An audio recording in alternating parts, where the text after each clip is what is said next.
So in this video, we will learn about the three kinds of bodies that we have. One is the physical body that we can see from the eyes, which we can perceive. Then comes the subtle body. Subtle body is, in Hindi, it's called Sukshma Sharir. And then comes the causal body, which is the Karan Sharir. And we will discuss about this in detail, and we'll also get to know what happens exactly when we die, what body do we carry after death, and how it actually helps us in taking the next life form. So let's get started. Before I start this video, I would like to set an intention for the viewers as to why do we need to know about these three types of bodies. We all go through different kinds of emotions throughout our lives, sometimes good, sometimes bad. Eventually, we all are striving for happiness in some form or the other. And to achieve happiness, we all are running behind one thing after the other endlessly. If you look back into your life, you will see that this chase is endless and very tiring. The moment we reach one milestone, there is another one already waiting for us right there. So this is kind of a vicious cycle that we go through in life, where we are encapsulated by some sort of a powerful energy. And according to Bhagavad Gita, that energy is called as material energy or Maya. And it's something that we just can't get over.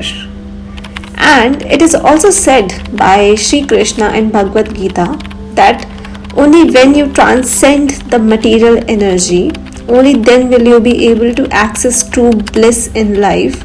Otherwise, this chase is never ending.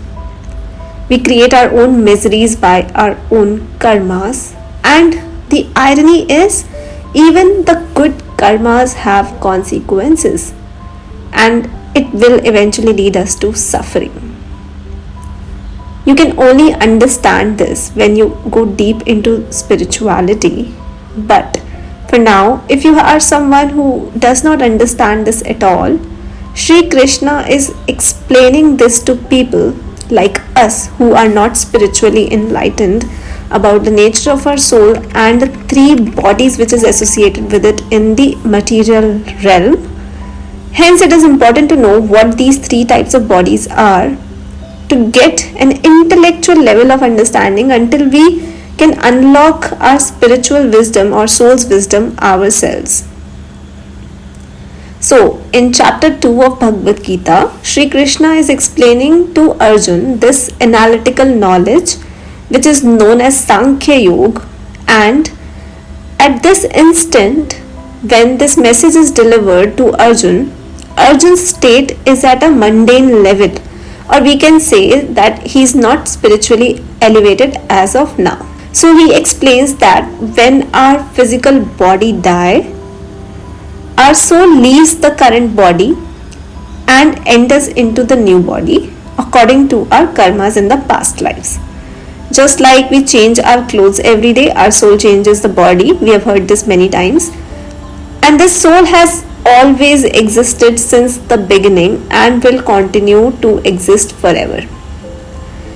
And hence he encourages Arjun to fight the war, because souls of the people who will be killed by him will continue to exist, and there is nothing to worry about.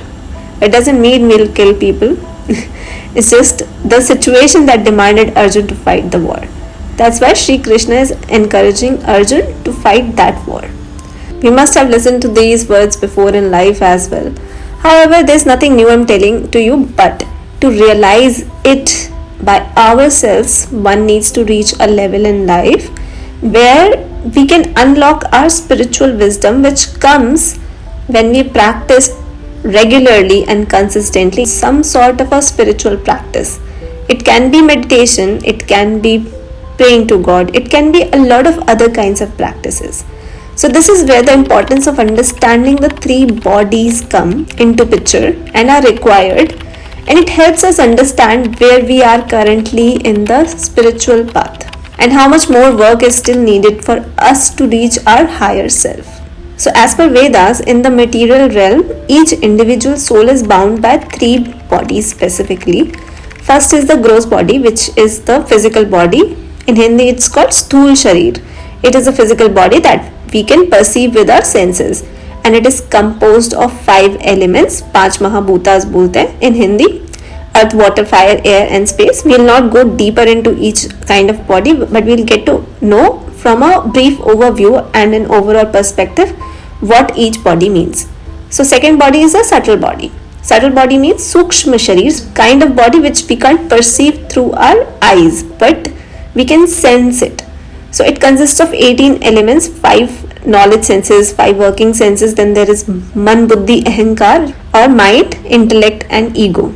And this is exactly where our energy, our emotions, our feelings belong. So this is the energy body, or we can also call it as astral body sometimes. Now third one is the causal body. Causal body means Karan Sharir. This is the reason of our being. The name itself suggests that what is the cause of our being.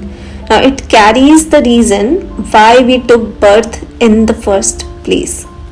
It consists of the account of individual's karma from endless past lives, including the sanskaras or tendencies that we carry forward from previous lives to the next lives.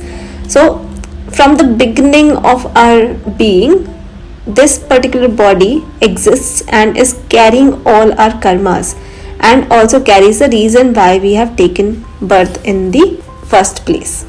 Now this was just by definition. Now how can we realize this in our lives? Most of the people operate in gross and subtle body, and the causal body is experienced when we are in a highly meditative state, which is known to very few people who knows how to reach this state consciously.